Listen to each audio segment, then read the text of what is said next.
The Velveteen Rabbit by Margery Williams, illustrated by Florence Graham. There was once a Velveteen Rabbit. He was fat and bunchy. His coat was spotted brown and white, and his ears were lined with pink satin.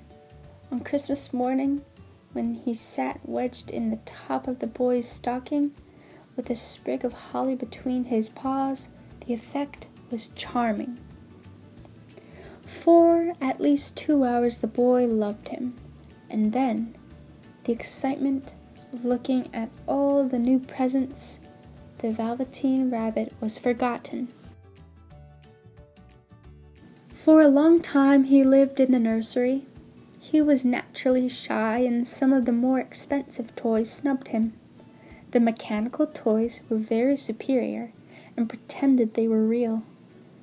The model boat caught the tone and referred to his ringing in technical terms. Even the jointed wooden lion put on airs. The only person who was kind to him at all was the skin horse, who had lived longer in the nursery than any of the others. "What is real?" the rabbit asked the skin horse one day. "Does it mean having things that buzz inside you and a stick-out handle?" "Real isn't how you are made," said the skin horse. "It's a thing that happens to you when a child loves you. For a long, long time you become real. Generally, by the time you are real, most of your hair has been loved off, and you get very shabby." "I suppose you are real?" said the rabbit. "The boy's uncle made me real many years ago," said the skin horse. "Once you are real, it lasts for always." The rabbit sighed. He thought it would be a long time before this magic called real happened to him. One evening when the boy was going to bed, he couldn't find the china dog that always slept with him. "Here," said Nana, who ruled the nursery, "take your old bunny. He'll do to sleep with you." That night and for many nights after, the Velveteen Rabbit slept in the boy's bed. The rabbit grew to like it, for the boy made nice tunnels for him under the bedclothes that he said were like the burrows the real rabbits lived in. And when the boy dropped off to sleep, the rabbit would snuggle down under the boy's warm chin and dream. The little rabbit was so happy that he never noticed how his beautiful velveteen fur was getting shabbier, and his tail coming unsewn, and all the pink rubbed off his nose where the boy had kissed him. Spring came, and the rabbit had rides in the wheelbarrow, and picnics on the grass, and fairy huts built for him under the raspberry canes. When the boy was called away suddenly, the rabbit was left out on the lawn until long after dusk, and Nana had come to look for him because the boy couldn't sleep unless he was there. "Fancy all that fuss for a toy," said Nana. The boy sat up in bed. "He isn't a toy," he said. "He's real." When the little rabbit heard that, he was happy, for he knew that what the skin horse had said was true at last. One summer evening, the rabbit saw two strange beings creep out of the bracken. They were rabbits like himself, but quite furry. Their seams didn't show at all, and they changed shape when they moved. "Can you hop on your hind legs?" asked the furry rabbit.